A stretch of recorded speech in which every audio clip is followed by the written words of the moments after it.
UTL solar solar लावणार आणि सबसिडीही मिळवून देणार। त्याला सीएम करा अशी शहांकडे मागणी केल्याच्या बातमीत कोणतंही तथ्य नाही। बैठकीत सीएम पदावर कोणतीही चर्चा नाही। अजितदादांनी दावा फेटाळला।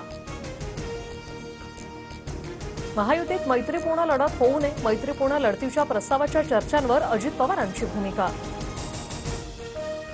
अपघातावेळी बावनकुळेंचे प्रमुख नियुक्त होण्यास सोमय्यांचा नकार। रावसाहेब दानवेंना पत्र लिहित खदखद व्यक्त, तर समितीतून नाव वगळल्याने प्रसाद लाड नाराज असल्याची माहिती। भाजपच्या अंतर्गत सर्वेनुसार भाजपला 62 ते 67 जागा मिळतील, रोहित पवारांचा दावा। तर अजितदादा गटाला 7 ते 11 जागा आणि शिंदे गटाला 17 ते 22 जागा मिळतील, रोहित पवारांकडून सर्वे ट्विट। नागपूरच्या सर्वेत महाविकास आघाडीचं सरकार येण्याचं भाकीत। महाविकास आघाडीला 141 ते 154 जागा, तर महायुतीला 115 ते 128 जागांचा अंदाज। शरद पवारांना सांगून जेपी नड्डांच्या उपस्थितीत भाजपात प्रवेश, पण फडणवीस गिरीश महाजनांचा विरोध, खडसेंचा आरोप। अजितदादा गणेशोत्सव मंडळाच्या भेटीला न आल्याने शिंदे गटाच्या जिल्हाप्रमुखाने दादांच्या फोटोला काळं कापड लावलं।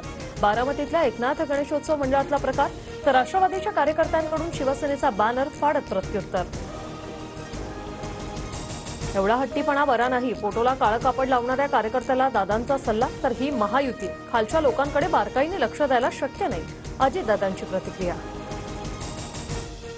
आता सगळ्यांनाच आमदार व्हायचंय, तरुणांना वाटतं पहिलीच संधी दवडता कामा नये। योगेंद्र पवारांच्या स्वाभिमान यात्रेवरून अजित पवारांचा टोला। देवेंद्र फडणवीसांच्या कृपेने सीबीआयकडून माझ्यावर गुन्हा दाखल, फडणवीसांच्या कृपेने मला कधीही अटक होऊ शकते, अनिल देशमुखांचं वक्तव्य। तर देशमुखांकडून सहानुभूती मिळवण्याचा केबिलवाणा प्रयत्न, फडणवीसांची टीका। बारामतीत सरकारी कार्यक्रमात स्थानिक नेत्यांची नाव डावलल्याची चर्चा। कार्यक्रमात अजित पवार, शरद पवार आणि सुप्रिया सुळेंचं नाव नाही, सुनेत्रा पवारांची मात्र उपस्थिती। मालवण पुतळा दुर्घटना प्रकरणी जयदीप आपटेला 13 सप्टेंबरपर्यंत पोलीस कोठडी, तर चेतन पाटीलची न्यायालयीन कोठडीत रवानगी।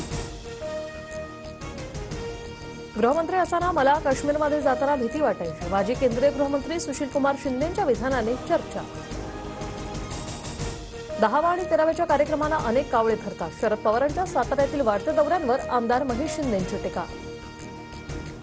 आमदार अपात्रता प्रकरणी शिवसेना राष्ट्रवादीची सुप्रीम कोर्टातली सुनावणी पुन्हा लांबणीवर, पुढील सुनावणी बुधवारी होण्याची शक्यता।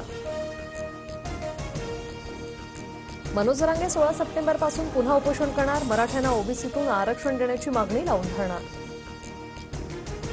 फडणवीसांनी मराठ्यांविरोधात टीम तयार केली, मराठ्यांविरोधात बोलणाऱ्या भाजप आमदारांना सोडणार नाही, जरांगेंचा इशारा। शिवरायांचं स्मरण व्हावं म्हणून रायगडावर उत्सव सुरू केला, टिळकांनी सर्व शोधून काढलं, पुण्यातील एका कार्यक्रमात बोलताना मोहन भागवत यांचं वक्तव्य। छत्रपती शिवाजी महाराजांची रायगडावरील समाधी महात्मा ज्योतिराव फुलेंनी शोधली, हा इतिहास कोणालाही बदलता येणार नाही, भागवतांच्या विधानावर छगन भुजबळांची प्रतिक्रिया।